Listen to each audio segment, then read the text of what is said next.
Nothing in this program should be considered investment advice. It is for educational purposes only. Please hit pause and read this disclaimer in full. There's a lot going on that makes no sense to me. So then you have to ask yourself, are they stupid or are they, controlled? And this is a purposeful detonation of the West to bring in some crisis that then can be managed through, central bank digital currency, UBI, one world order, whatever you want to call it. When you have decisions made that are that stupid that, armchair analysts like you and I can figure this out in like 2 seconds, there's a plan, I think.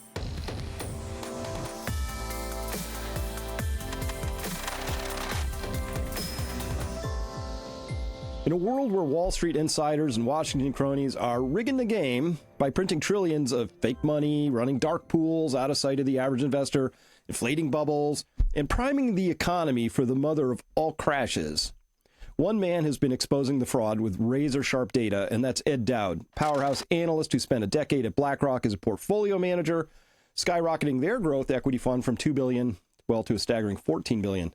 He is now the founding partner of Finance Technologies, spelled P-H-I-N-A-N-C-E. Technology is a macro alternative investment firm that's all about spotting the big picture risks and opportunities. Ed's authored the eye-opening book Cause Unknown, diving into the data on demographic shifts and their massive economic fallout from the COVID and the COVID shots, of course. He and I got to know each other during that era. And he's here to break down the markets, the scams, the reckoning ahead. We got to talk about the big AI bubble. Welcome to Finance U. I'm your host, Chris Martinson. Ed, thanks for being here.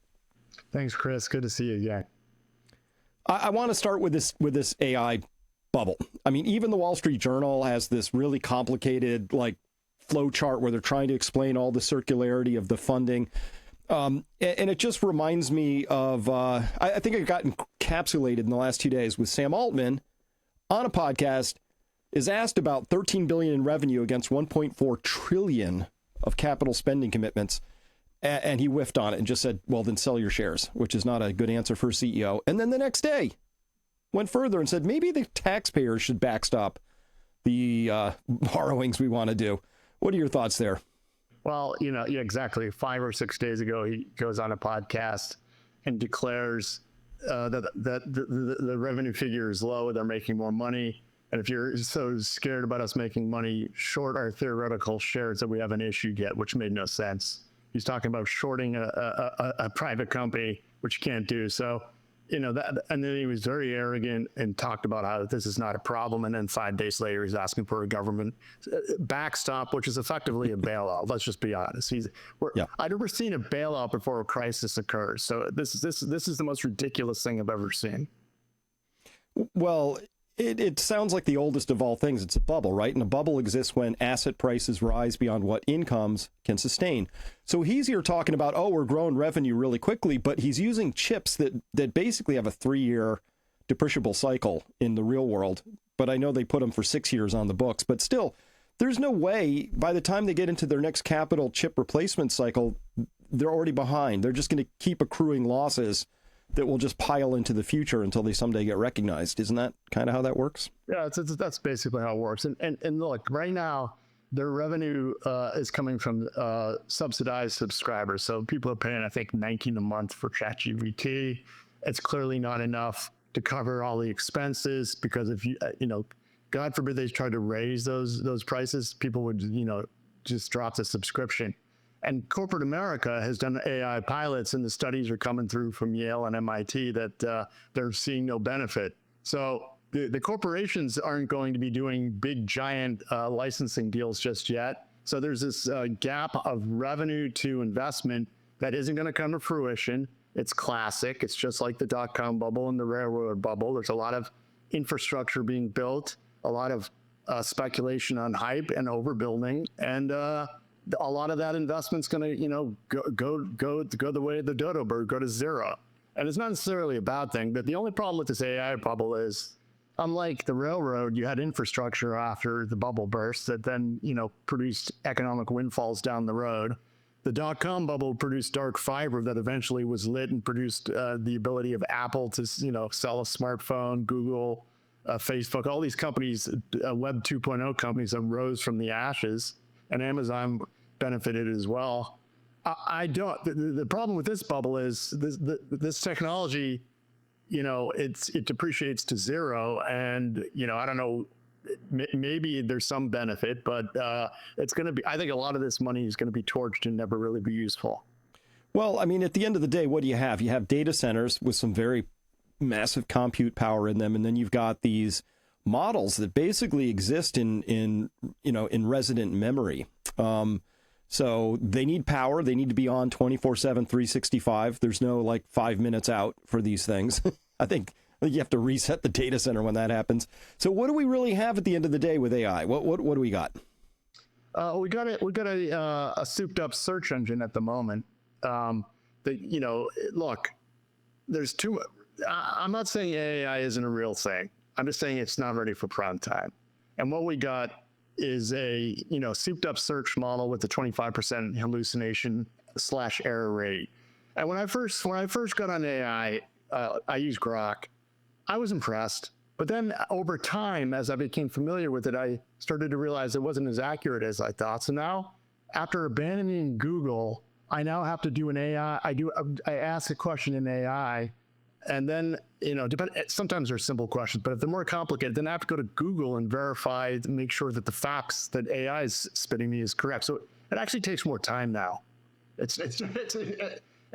they're finding the same thing with code. They thought they could write code with AI, but now they're finding they have to go back and fix it. And at the end, the whole thing becomes a time-wasting endeavor for serious supposed savings. Yeah, so I've had the same experience, Ed. I also like to use Grok. I use Grok Heavy. And if it's an area I know something a lot about, like let's say these magic holy shot injuries, right? It's just not even remotely in the same camp as what I know to be true. And I've caught it making stuff up, citing studies that don't actually exist, but basically hewing to consensus. And of course, I don't need a consensus function in my life. I'm trying to figure out what's true. And the consensus is not true right now in most areas. So that's been my problem with it so far. Well, let's think about Wall Street. Wall Street, you're a finance guy. We're all about, trading against consensus if we find something that makes the consensus theory false. And that's how people have made fortunes and great investments, is bucking consensus. So if AI is just nothing more than consensus, there is an asymmetric opportunity to arb that, going forward. So there'll be, I think there's going to be a need for human research that's never going to change, because AI is just basically current conventional wisdom, which is not always right and sometimes very wrong. And everyone says AI is going to get rid of human analysis. I actually think it's going to make it more valuable over time once people realize AI is wrong a lot. Well, some of the most valuable human analysis in times past has been McKinsey consultants, and I know that some irony that McKinsey burned through 100 billion tokens or something like that. They are the number one powerhouse user of ChatGPT. Yeah. So here we go. McKinsey and the consultants, that whole industry was built upon basically ratifying a decision the CEO has already made to give them cover. That's most of their money is made coming up and reverse engineering the CEO's decision and say, look, the consultant said it was okay. So if it goes wrong, it was the consultant's fault. Today's markets are more volatile than ever. With ongoing economic and geopolitical uncertainty, navigating such environments requires thoughtful, adaptive strategies, not a one-size-fits-all approach. At Peak Financial Investing, our registered investment advisory firm connects clients with experienced wealth managers who focus on active portfolio management. These professionals use evidence-based strategies designed to respond to changing conditions, not outdated formulas, but customized approaches grounded in research, discipline, and risk awareness. We believe in open, informed conversations, including discussing tools like precious metals and diversification as part of a broader financial strategy. Every investor situation is unique, and our advisors tailor their guidance accordingly. Visit peakfinancialinvesting.com today to schedule your free consultation and explore how proactive management can support your financial goals. I'm Dr. Chris Martenson, proud to work with Peak Financial Investing, and my support reflects my professional views. I encourage you to take control of your financial future by making informed decisions. How do you see the bubble in AI, if we can call it a bubble? I mean, it's comprehensive, right? You got NVIDIA and its $5 trillion so-called market capitalization around that. You got your open AIs, you've got the data center providers. There's a lot of companies in this. Where do you see this, the detonation happening? Well, so let's look at the stock market. I mean, the current stock market indices have been floated the last several months by AI. 7 stocks are producing most of the returns. So the asset management world, if you're an asset manager and you're a portfolio manager, you have to chase, it's harder and harder to beat your benchmarks. So you crowd ever more of your money into those stocks. Hedge funds have to do the same thing. So it becomes a self-fulfilling prophecy until it isn't. And so NVIDIA is a $5 trillion market cap, I believe, at the moment. It's larger market capitalization than the whole Nikkei index. So you have to ask yourself, stepping back, what is a semiconductor company at the end of the day? It's a cyclical company that produces chips that then depreciate fast because there's always new iterations of the chips, and they're at their base level a commodity. So 40,000 GPUs, just when you step back from the mania, are ultimately a commodity at some point. So there'll be more competition. There already is. The AI companies are already talking about building their own chips. So $40,000 GPUs aren't sustainable. So NVIDIA, number one, is not going to be at a $5 trillion market cap 2-3 years from now. It's going to be a lot lower. So there you go on just NVIDIA alone.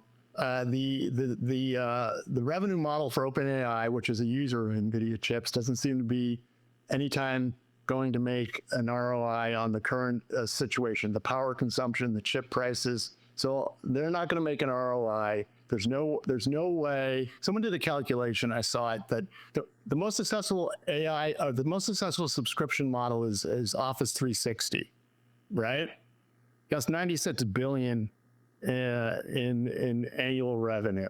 So so for OpenAI and the AI ecosystem to make money, given the current projected investments they need to get a 10% ROI, they're going to need something like $900 billion in subscription revenue, 10 times bigger than Microsoft's, the most successful product ever. And then in addition, the hyperscalers are going to need another $1 trillion in revenue at 25% margin. So the whole thing doesn't work. The math isn't mathing. So one of a few things has to happen. Prices have to come down. Compute power prices have to come down. And one of the big things about DeepSeek that people kind of forgot about, that came out I think in first quarter of this year, they have to figure out a way to do it for like a fraction of the cost of compute power. That's what is going to happen. So it seems to me that the U.S. has decided in this bubble to chase CapEx rather than efficiency, and that's where it's going to end up going. I mean, we're going to be able to do AI much cheaper at some point in the future. Well, China's obviously up to its eyeballs in this, obviously with the DeepSeek, but also they're pushing hard.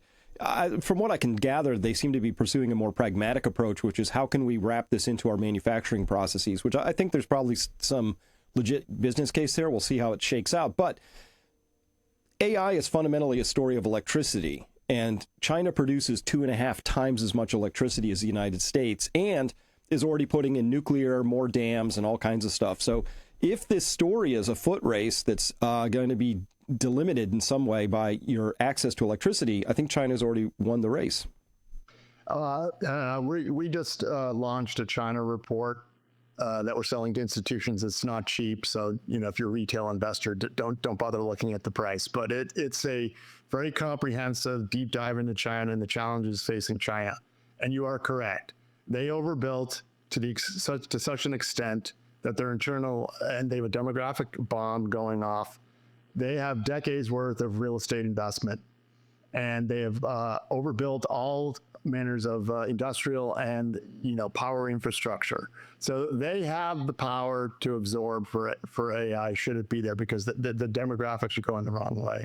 Having said that, China is facing an existential crisis, and their internal consumption and demand is plummeting due to demographics. So that's why they need to export more, and that's why we're having trade wars right now. They unfortunately. So again, I love when people say they plan for 100 years and they're so smart. Well, if they were so smart, they wouldn't have built 20 years worth of housing inventory, which is going to torch their internal industrial demand. So what do you do with that internal industrial capacity? You export that to keep the engines of growth going. So that's what we're facing, a deflationary bomb from China, and that's why we have tariffs. That's why every nation in the world should be concerned. China is in existential crisis due to their overbuild and their malinvestment. But you are right; they have the power infrastructure to absorb AI. We don't. They do. So I'm wondering, what do you think about this idea? I have this idea that occurs to me from every so often, where I know that we have this FASAB 56, which allows the government to hide any spending it doesn't want people to know about, as long as it's in the interest of national security, right? And we know that some, who was it that made it most completely? I think it was the Ag Secretary. But anyway, we've had these. It was the Interior Secretary. That's right.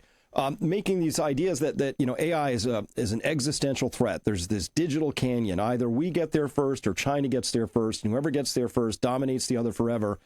Do you think there's any credence to the idea that that these mysteriously robust earnings and revenues being sported by the top seven already have some government money wrapped in there? Well, if you look at what's going on with their free cash flow, it's going the wrong way. So they may be getting some money, but not enough to cover what's going on. If you look underneath the hood, free cash flow is going lower. Free cash flow is ultimately, what we look at in investments. Earnings can be manufactured for a period of time. And the same thing happened in the dot-com bubble. That earnings were manufactured through accounting gimmicks and vendor financing. But there was a period when I realized Nortel's days were over. They reported record revenues, record earnings, and if you looked at the free cash flow, it was zero. So we're now hitting free cash flow problems because when you're investing this amount of money and capital, it sucks up the cash, and this is what's going on. The expense, the amount of money they're investing is not returning.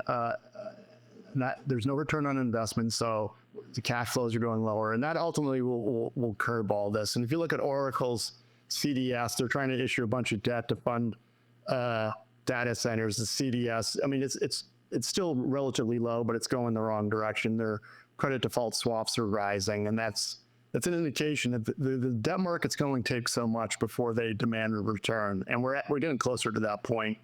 And I really think what the big message that might have been lost in the last 24-hour period from Sam Altman and his CFO asking for a government backstop, and NVIDIA at the same time saying China has already won, which is clearly a ploy to get Trump to give them money.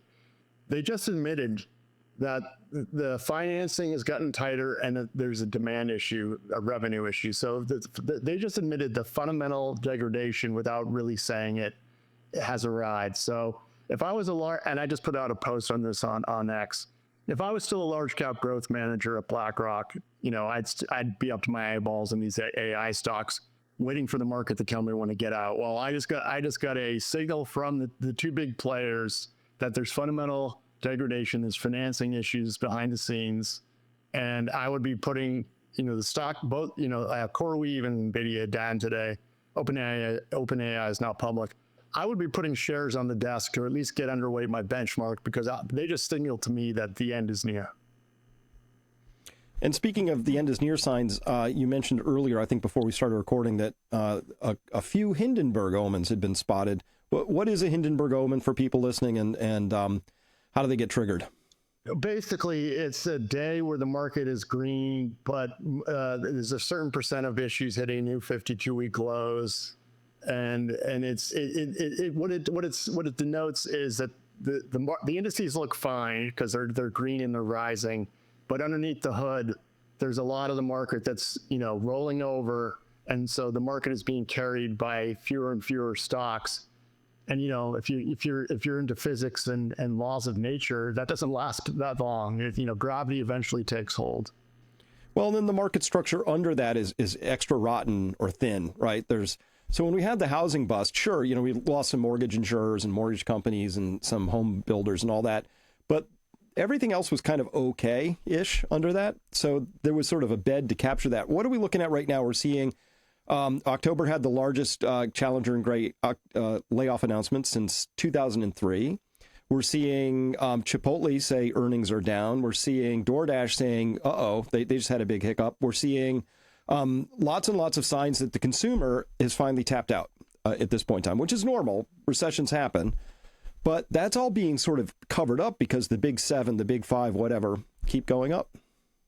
Yeah, for the time being, and that won't last. This always ends. The other problem we have is, and I've been calling this out since the beginning of the year, is a housing recession coming. And that's definitely coming. All our indicators are rolling over. The marginal support to the housing market was the 20 million people we dropped into the country over the prior 3 to 4 years. They supported rents, and rents feed into home prices, and that's going the wrong way. New tenant rents are dropping. The illegal immigration flow has been stopped. Deportations aren't that many. There's been mostly self-deportations, but we got a warning sign that my thesis on illegal immigration really kind of propping up the economy in 23 and 24 was correct. We saw 3 events happen pretty quickly. We saw Tricolor Auto, which is a subprime lender, mostly to illegal immigrants. That went just bankrupt, happened fast. First Brands, which is a aftermarket auto parts dealer, they obviously were, they couldn't hold together their fraud and their scheming because the incremental demand disappeared from the illegal immigrants. And then PrimaLend, another subprime auto lender, went bankrupt. So this is, and I'm hearing anecdotally that people in the South were, they were kind of saying my thesis of immigration was kind of stupid. Now they're saying, no, you were right. We're seeing things roll over quite quickly in the housing market, especially closer to the border. I think you were exactly right. And I wasn't skeptical of it, but I had to think on it for a minute. It's like, I never thought about that mass wave of 20 million people flooding in, being given all kinds of support. But I was shocked to find in the case of PrimaLend that they were lending to people without social security numbers or any credit history. That's how crazy it had gotten. I didn't realize we'd gotten that far. Correct. And I'm sure we're going to find that out also in the housing market. There were probably some homes bought by illegals with no credit, nothing. You got to remember that, when you bring 20 million people in, I mean, it's a lot of people, and it happened super fast, and they were given all sorts of government goodies. And there was an ecosystem around this illegal, logistical, willful operation done by the government. And we were running 8% deficits. So we still don't have a handle on how much of our treasure was given to these people that then they turned around and put back into the economy in the form of grocery spending, goods spending. If you came from Guatemala and you came and you were given a social security number and some handouts and some SNAP benefits and some rental income. Any money you got, you immediately spent because you never had money in your life. So the multiplier effect on a legal immigrant is much higher than Joe's six-pack. And, even with all that juice, and we've estimated, between what the government agencies gave directly and what was washed through the NGOs, which is also, we know about the NGOs, that's just a washing mechanism for fraud. We've estimated anywhere from 500 billion to 1.5 trillion was pumped into the economy during the Biden administration, and that went straight into the corporations' profits and pockets. And if you look at consumer facing corporations, a lot of them are down 30-40% this year. These stocks are not doing well. Underneath the AI euphoria, the rest of the stock market is slowly rolling over, and home builders are rolling over, regional banks are rolling over, consumer facing goods companies are down on the year quite a bit. And we're just waiting for the masses to figure out, when they look at their 401k statements in February, March, and April of next year, they'll be quite shocked. And that's when the real selling begins, because that's how that works. People buy high and sell low. That's just the way the psychology works. Yeah. Unfortunately, I mean, that's why I think we both do what we do. I'd like more people to avoid that if possible. But here's the definition of a bubble. By definition, more than half of the people can't get out of it. It's just the nature of the beast, right? There's not much you can do about that, right? So the people who there are people who do fine during bubbles, right? The people during the South Sea bubble, somebody backed up their cart and took livres out of the National Bank in France in exchange for their South Sea shares or whatever, right? Some people do okay, but the majority get burnt. It's just the nature of the beast. Yeah, the bubble grows on all bubbles are created via credit. People borrowed, margin up, and then when it unwinds, it happens so fast that they're over levered, they get margin called out, lose all their profits. We're seeing that in Bitcoin right now, and then the other people psychologically, a lot of them buying it at the tops. They don't want to sell when it's down a little bit because they think the bubble hasn't ended, and then they watch it. I know people who've rode .com stocks down 90% and then finally gave up at the lows. That's another psychological pitting. But the problem with the bubble is most people buy at the top. By the time the general public is aware of the situation, it is a bubble and it's the end because the insider is selling to the retail investors. Well, there's this other psychological dynamic which mystifies me. People get really sloppy towards the end. So there's that awesome email, I think it was with First Brands, where they're like, hey, do these collateral receivables, do they actually exist? They're like, no. Right? And then we also saw at the top of this, we saw BlackRock get scammed for $500 million in a telecom thing. Again, failing to do some pretty basic due diligence. Due diligence goes the way of the dodo bird because at the in a bubble, it's not so much let's cross our T's and dot our I's. It's can I get access to the deal? So people are scrambling, and you to get a seat at the table to get access to the deal, you have to like oversize your ask. So if you really want 100 million, you have to ask for 300 million.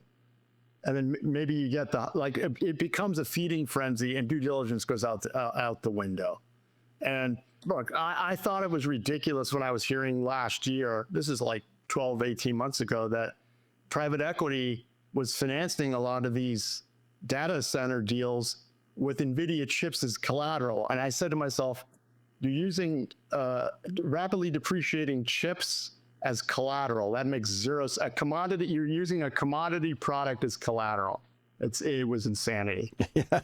Well, they don't always ring a bell, but sometimes they give you lots of little scratching noises to look at. I mean, it's obviously a huge thing, but how did we get here? So I'm curious just to know like how we got here, because October 2023, stocks are rolling over. They're tripping all kinds of momentum and technical indicators. And all of a sudden, in the middle of the night, I kid you not, November 1st, futures just goes the other way. And we've been this way ever since. And all these financial indicators tell me there's a huge blob of money out there. And it's not just U.S., right? The German DAX is doing this. We're seeing this in the Nikkei. Somebody unleashed a massive amount of liquidity into the system. Where did that come from? So people have been watching M2, and people think I believe the M2 rising lately over the last year and a half, 2 years, was not the Federal Reserve printing money. It's what happens in the end of a large credit cycle. That's Ponzi credit. So that's actual private credit creation. That is basically at the end of the day, it's debt created to backstop prior debt or pay interest on debt with the promise of future, returns. And the market at some point will say no mas, and that Ponzi credit will all go to zero. But I truly believe when the system figured out that the U.S. government was going to spend $1.5, and again, it wasn't like people were told, but liquidity started pouring into the market in October of 23, because that's when I think the Biden administration really opened the floodgates to NGOs. And you gotta remember, a lot of the illegals came in and starting in 23, 24. And that's when that's when the markets, the banks, the liquidity felt better, because they were, people were getting checks into their NGOs. The NGOs then would then go into the stock market. There was a lot of stock market speculation by it. So it wasn't a plan. It was just a flooding of the U.S. with deficit spending to support the illegal alien operation. And Trump has at least stopped that. So, that's why I said a recession was coming. Trump's policies were going to cause it. Unfortunately, his ego has gotten him to the point where he decided to back the AI bubble, which is going to burst on his watch. And he didn't have it. They had an opportunity in January and February to sit down with the American people and say, these are the policies we're going to do. They're going to bring back jobs. It'll take time because of negotiations on tariffs and breaking of ground. In the meantime, we're coming off this sugar high juice of illegal immigration, and there's going to be ramifications. But, just stick with us. But no, now they're going to own it. Unfortunately, they're going to own it. Well, I was pretty excited when Doge started ripping through using AI to sort of pierce through all the bureaucratic layers that they thought were impenetrable. Nobody will ever figure out our budgets. And that was pretty exciting. But then they pulled the plug on that. And so they said, nah, we're not going to do, we're just going to do top line growth. We're going to grow the economy, which every president, that's what they ultimately default to, I guess. But I didn't see the plan for how the economy was going to grow necessarily, because AI could help on one hand, but it's deflationary on the other. You need cheap energy. So we're okay there as a country, but electricity costs are starting to spike. So that's getting a little painful. But ultimately, the only way you're going to really get, I think, a resumption of any kind of industry here in the U.S. is you have to slash the regulations and the red tape. I agree. And I thought that was coming, and we haven't seen that yet, unfortunately. The plan, something needs to be done about China. And so the idea of tariffs, while I've come to the conclusion they're deflationary overall, is that something needs to be done. We can't have China dumping excess capacity into the global markets. It'll just devastate and wreck economies for years to come. And you have to reshore manufacturing. So it's a good idea in theory, but the problem is, as you know, it doesn't happen overnight. So Trump got all excited about these headline deals. Oh, Japan has committed $500 billion in investments in the U.S. Well, that's all dandy, but you got to remember, if you go into the details underneath the press releases, the Japanese trade deal still needs to be ratified by their own parliament. So that hasn't happened yet. The $500 billion isn't going to come here tomorrow. This is long-term planning and breaking of ground, and there's a valley between the hangover from the Biden fraud and they had an opportunity to communicate that to the American people. They could have had a double-dip recession right before the midterms like Ronald Reagan did, but they didn't. Now they're claiming it's the greatest economy ever. And, you're on X, I'm on X.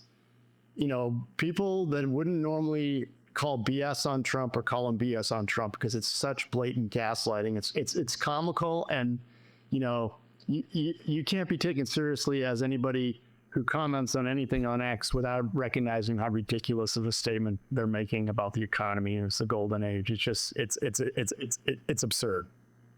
Well, it might be for them if they only hang out with 0.1 percenters. It's probably pretty good times, Yeah, it must be. But I mean, all you have to do is pop on Twitter or look at the stock market other than the top 7, and you can figure out and look at the job number. I mean, they have access to the job numbers. The job numbers are going the wrong way. And inflation's coming down, and inflation's coming down. Inflation coming down is good, but not at the end of a credit cycle. And inflation coming down is actually, a sign that the growth is slowing quite quickly. And one of the biggest components of the CPI is shelter, which is 36%. So we're going to see a sub 2% CPI number sometime in the next 12 months, maybe by the end of the year, and it's going to be due to the shelter component. And when you get deflation in shelter, that affects banks and credit, and the feedback loops are not nice. Well, I've been thinking that we may be mirroring, I think it was, who was that? Zoltan? At Apollo said, hey, history doesn't always repeat exactly. Sometimes it rhymes, but we had that double hump inflation in the 70s, from 73 to 78, and then 79 to 82. And that was driven by bad monetary policy and energy spikes. I think we could see an energy spike here for reasons, and it's based on a very fundamental, deep analysis I do on natural gas, supply and demand, all that. That's one place I think consensus has it wrong, because I'm looking at flat output for the last year and billions and billions of cubic feet per day of demand for LNG and data centers just piled up. Anyway, different story. But if we get that sort of I think we could get that set up. And I think that we're looking at a place where the Federal Reserve is going to be forced to print again to avoid calamity, or they're going to see it that way. What do you think? I think that's coming, and then we'll have another round of inflation. But before then, we're going to get deflation and credit destruction. This is usually confusing for a lot of people. During the Great Financial Crisis, you probably remember oil went to like 180 or 160, something crazy in June of 2008. The inflation prints were accelerating June, July, August. And then everything just went the wrong way. This is coming. They're going to print. Or we're going to get another round of inflation. But before then, we're going to get deflation, hopefully in home prices. Because honestly, if you're asking why the mayor in New York was elected, young people voted him in. They feel like they haven't had a fair shake. They're not participating in the capitalist system because they don't own anything. Home prices going down and taking out a lot of over-levered players may be, scary, and the economy will, there'll be layoffs. But ultimately, you want to fix and make sure capitalism is popular again, get people into owning their own assets. And home prices right now, it can't be done. Just can't, for people that are first-time home buyers, it doesn't happen. The average age has climbed to like 40. It's ridiculous.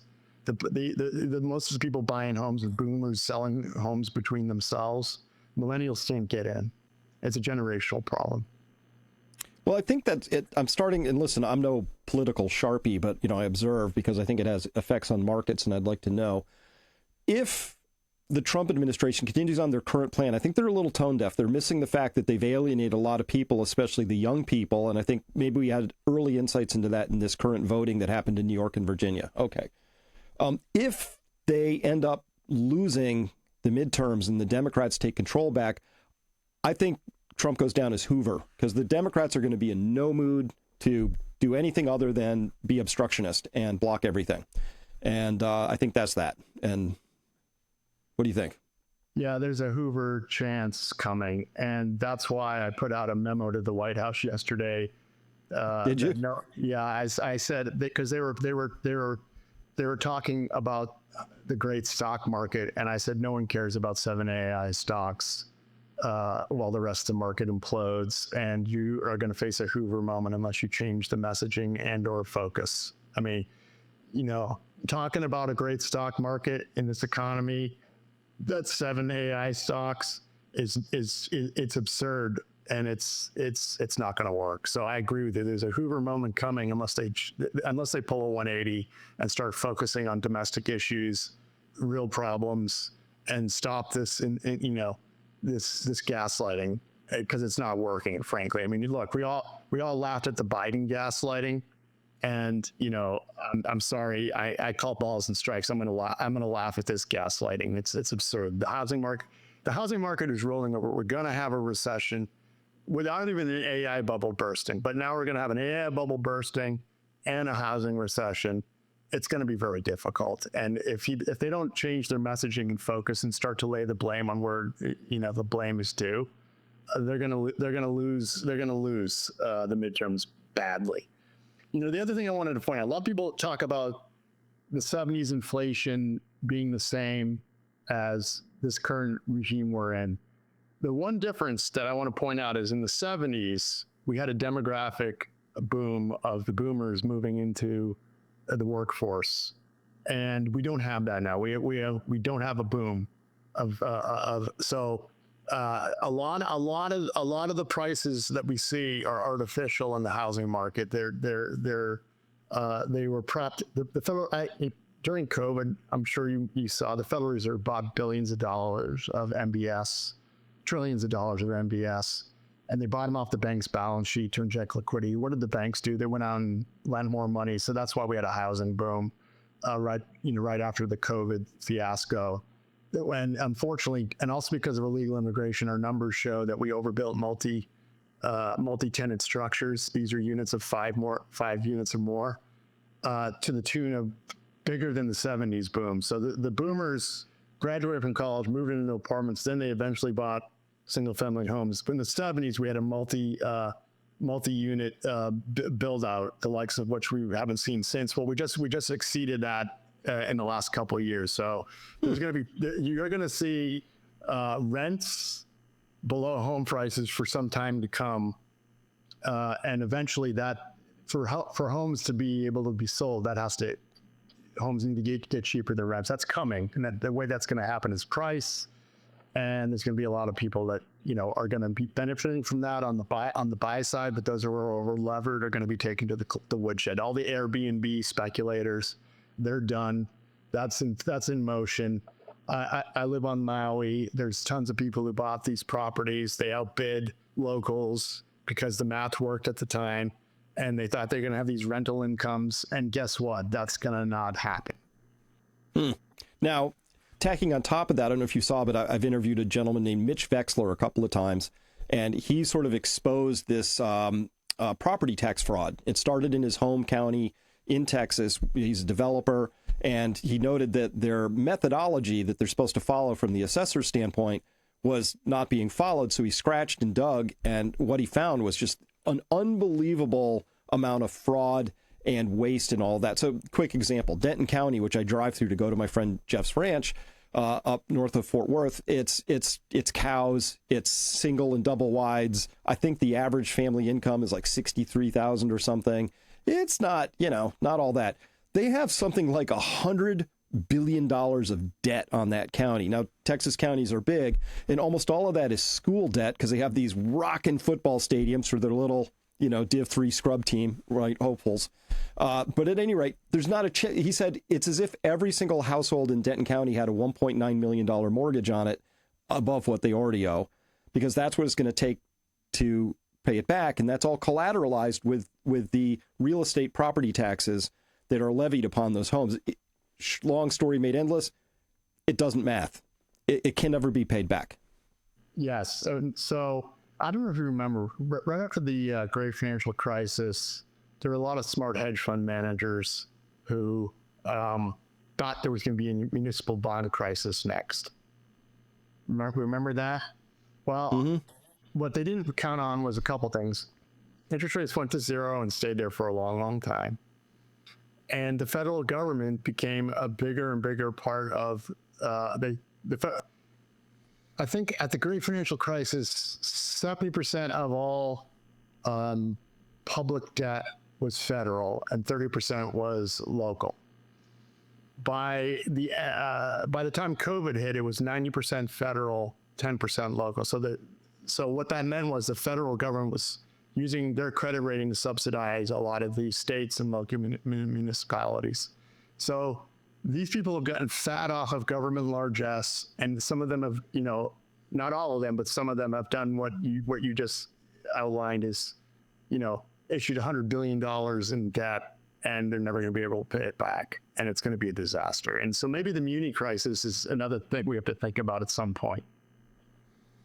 Well, if house prices start falling, you're going to see a lot of people filing for abatements, and because the trick that they use, like I live in a Prop 2.5 state, so allegedly my property taxes can't go up by more than 2.5% in any given year. But that's just the rate so the way they get around that is they assess your house a lot higher and apply the same rate to it. And so we've seen property taxes going up by 5, 6, 7%, 7% nationally, higher than that in some locations. And that's a compounding problem. So it's 7%, rule of 72, every 10 years, your property taxes double. And obviously this is eating in a big, big way, but I don't know how to solve that. And if there's falling house prices, I could really see this turning into a hot mess there. Yeah, absolutely. And there's going to be a lot of hot messes. The rule of 72 is odious. People don't understand that. It's what is it? 15%. It doubles every 5 years, 7%, 10, something like that. Mm-hmm. Yeah. And you look, the fundamental problem with the average consumer is this: they don't make up their wages have not kept up with inflation. So they have a grocery problem. You throw on top of that a healthcare problem because of COVID and all the disabilities and death and destruction that's going on. Everybody's raising insurance costs, so they can't afford healthcare anymore.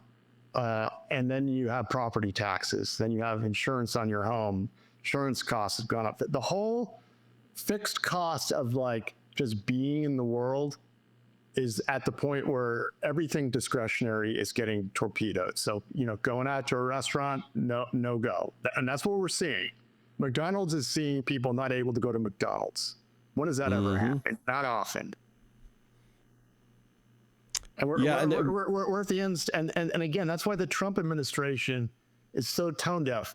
If they lived in the shoes of the average $50,000 a year person, these people, they got hope when he was elected, but they have seen nothing since. Nothing. Nothing's changed for them. Not a thing. Well, surely bombing Venezuela will help. To get the oil, because I don't care about if they didn't have any oil, would we care about Venezuela? No. I don't think so. I just don't think so. And there's I shy away from talking about anything Israel, but that's a constant distraction. The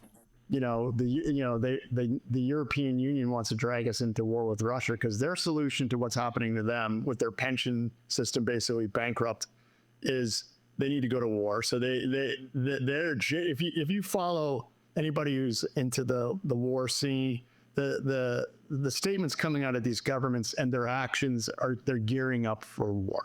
And you know how that works. When you get the bureaucracy gearing up for something, it usually erupts at some point. So it wouldn't shock me at all to see at least a conventional European war. Maybe it goes tactical nuke. I don't know. But it doesn't. The debt and demographic problems are coming to a head. They just are. Well, and Europe is my poster child for if you want to peer into the future, just look at Germany, right? So they shot themselves in the energy foot, right? The Nord Stream pipeline, they didn't make a peep. They dismantled their own nukes. That's on them. They put in very expensive solar and wind, and it's a very gray country on average. So anyway, bad ideas. But even with all of that, they now have years of data in front of them. Their energy intensive industries have crashed more than at the depths of the Great Depression. We're down 26% from just 4 or 5 years ago, and it's crashing. And their solution is to do a little bit more of the same and send some more money to Ukraine. I've never seen anything this illogical in my life. You have to ask yourself, is it on purpose? Because there's a lot going on that makes no sense to me, Chris, and I'm sure it does to you as well.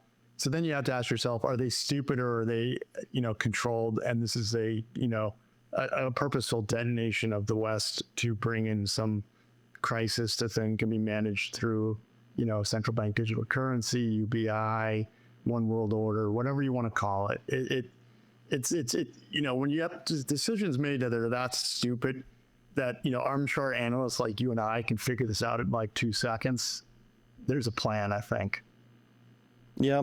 Well, it took me a little while to wrap my head around that under COVID, because at first I was like, how can they be this stupid? But when they flip the coin and it comes up heads 50 times in a row, like every decision was the wrong decision, right?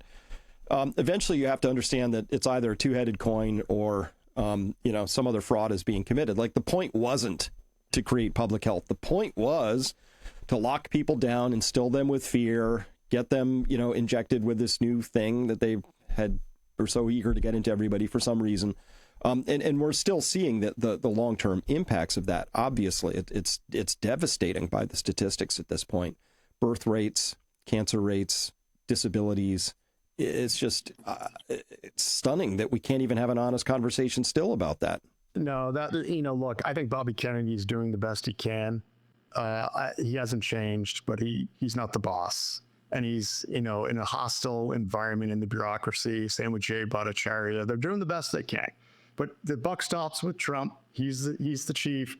And his inadmission, his ability to not admit what happened with the vaccines, and to praise Pfizer and to have Larry Ellison in there talk about mRNA cancer vaccines. That's also another problem for him as well. A lot of people voted for him because of Bobby and Maha, and the fact that Maha hasn't really tackled the vaccine issue, and at least on the mRNA side. I don't think it's the fault of Bobby or Maha. I think that's the director from on high. Is you can go only so far, but no further. And until we have a national reconciliation and some of these people who did this are put in jail, that's another lingering issue besides the economic disaster that's coming. So Trump Trump has to pull a 180 on a bunch of things: vaccines, mRNA vaccines, and his economic policy and talking points. Because talking about how great the economy is just, I mean, it's patently absurd. Just patently absurd. Well, I actually agreed with, I think it was Dave Smith said it, because I didn't realize it at the time. I had a lot of, I wanted to give Trump all the benefit of the doubt, right? And of the 5 basic platforms that are out there, I'm giving him various grades between D and F for where we are. And I get it. It's harder than it looks, and you're up against the deep state and the swamp and all that. But the moment he said the Epstein files are a hoax, we all know that's not true, right? And that was just a too much, too far for me moment. I think that was a breaking moment, I think, for a lot of people in what you'd call MAGA or whatever, who were kind of hoping that things would be different. That's more of the same right there.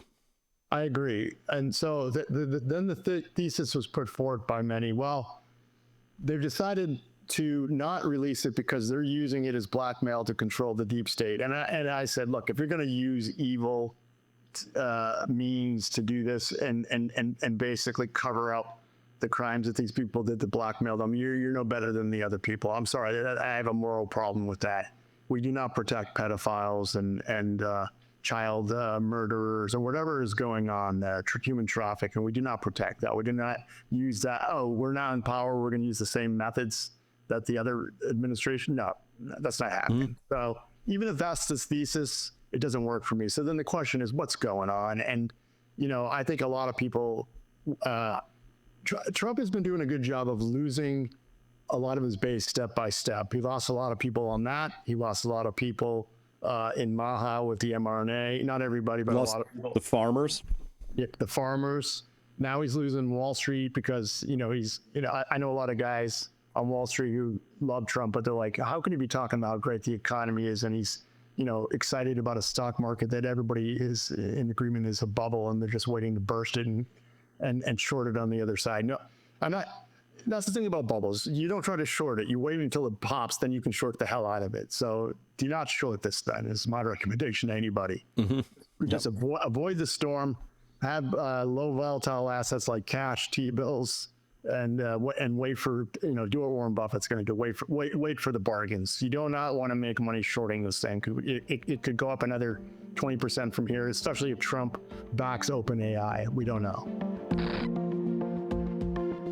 Markets are facing heightened uncertainty, and thoughtful portfolio management has never been more important. If your current strategy relies solely on passive investing or diversification without active oversight, it may be time to consider a different approach. At Peak Financial Investing, we connect you with experienced wealth managers who actively manage portfolios using disciplined, research-driven strategies designed to adapt to evolving market conditions. Our focus is on helping clients navigate volatility with clarity and confidence. While no investment strategy can guarantee results or eliminate risk, we believe that preparation and active management can make a meaningful difference over time. Visit peakfinancialinvesting.com to schedule a complimentary consultation and explore whether our approach aligns with your goals. I'm Dr. Chris Martinson, and I am proud to support Peak Financial Investing. This is not a guarantee of future performance, but a call to take your financial planning seriously. Again, that's peakfinancialinvesting.com.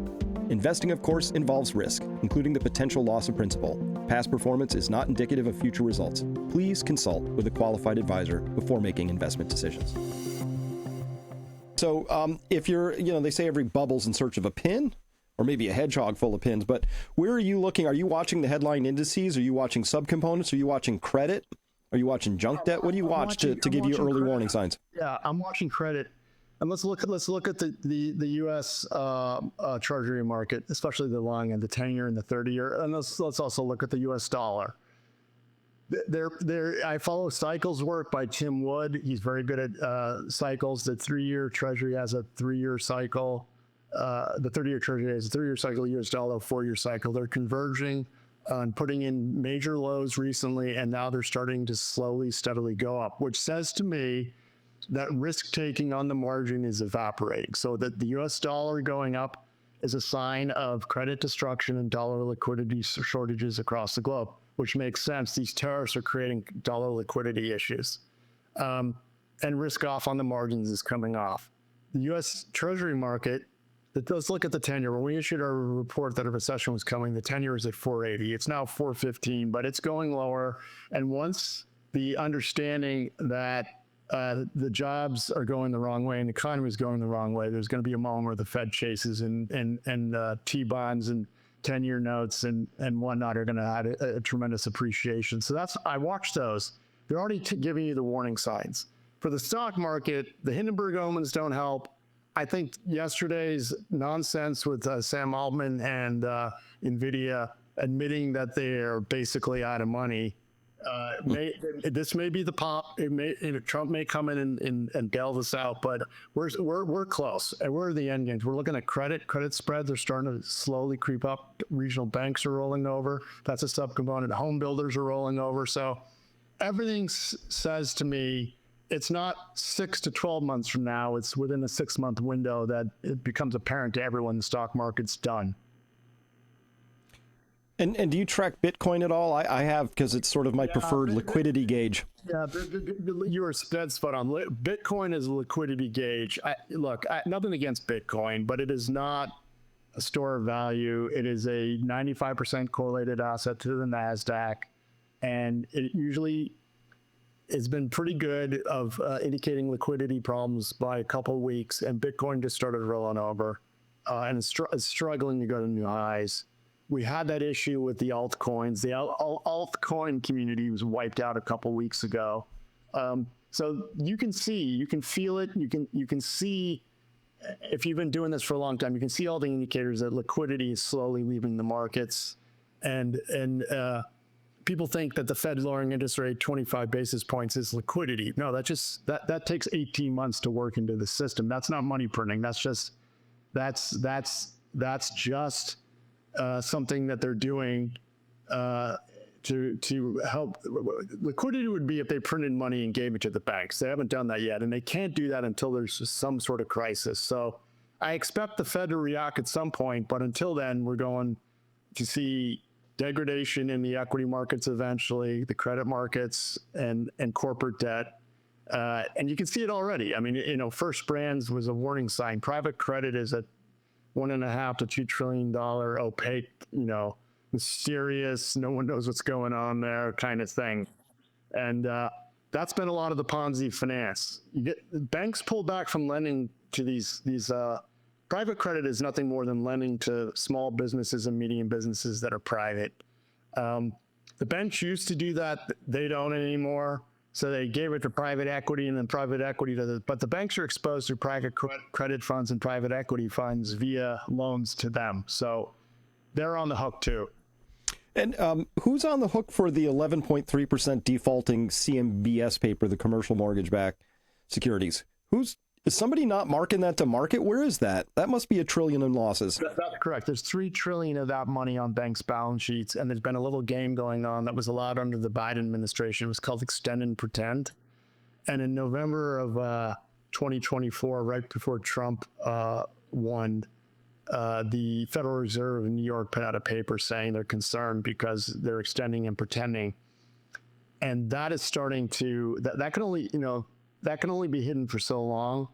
When you start to have other credit issues, like in the subprime, they start to feed. And then if you have a housing problem, so that housing is $12 trillion on the bank's balance sheets, it's going to come to light. It's been hidden, but it's there. It hasn't gone away. It's a disaster.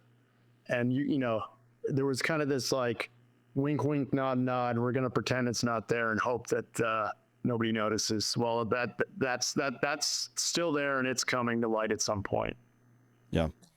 Last question. What about gold and silver? It feels to me like the baton in the physical market has maybe passed over to Shanghai at this point in time. Gold is going to be bid for years to come. If our China report can illustrate why, I can't give that up because that's sensitive information. But China will be buying gold for years to come. Central banks will be buying gold for years to come. Commercial banks are now buying gold because it's tier 1 capital and you can loan against it. Physical gold, that is, not GLD or futures. So the gold, had a huge move to 4,400.